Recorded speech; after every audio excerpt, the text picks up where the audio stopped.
Thank you. It's hot. Sarap. Mitsui Outlet Park. What's up mga pards? Nandito na naman tayo, panibagong araw, panibagong vlog na naman tayo mga pards. So nandito tayo ngayon sa isang mall sa Tainan, Taiwan. Dahil gusto namin kumain sa sikat at dinadayo ng mga Pilipino, yung Mochi Mochi. So ito yung pangalan ng kainan mga pards. So namimili muna kami ng order namin kasi first time namin kumain dito. So wala kaming ka-idea. Yan. O-order na kami.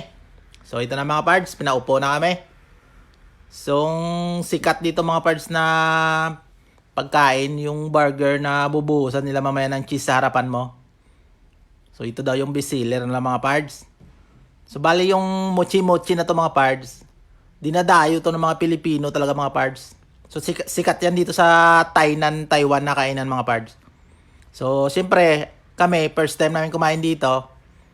So nangangapa pa kami mga pards.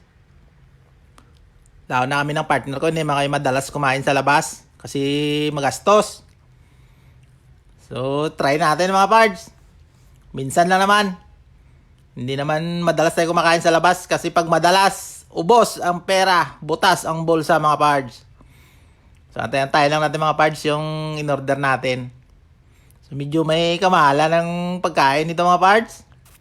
Pero okay lang. Hindi naman tayo palagi nakain sa labas.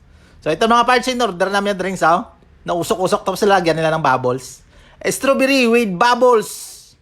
Tingnan nyo mga pards lupit.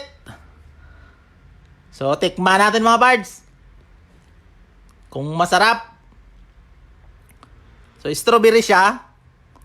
Ang sarap ng lasa niya mga pards. Lasa mo yung strawberry. Tapos may nanunuot pang lasa na mentol na napakalinamnam. So panalo.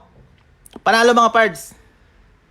Hindi na lugi yung bayad mo. So ito nang in-order ni partner. Chicken wings with vegetable salad. Tapos ito naman yung sa akin mga pards. Ito yung bestseller na mga pards. Tingnan nyo naman nausok-usok pa. Beef burger. Tapos may mga potato siya mga pards. Tapos may kamatis. Panalo. Tingnan nyo mga pards ang laki.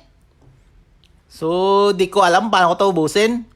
So sabi ni partner, bigyan mo ako niyan, yan ang unahin natin.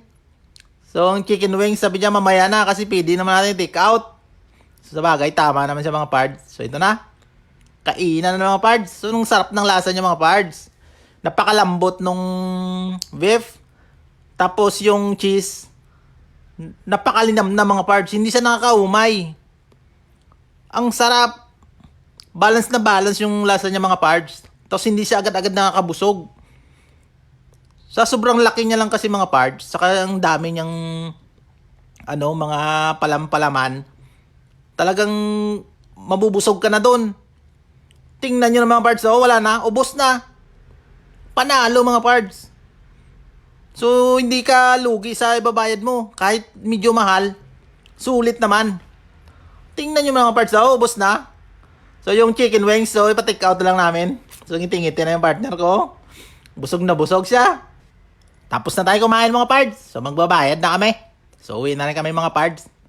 So success yung vlog natin mga pards sa kainan na to. So ito na mga pards. Uwi na kami. So kita-kits tayo next vlog mga pards. So maraming salamat.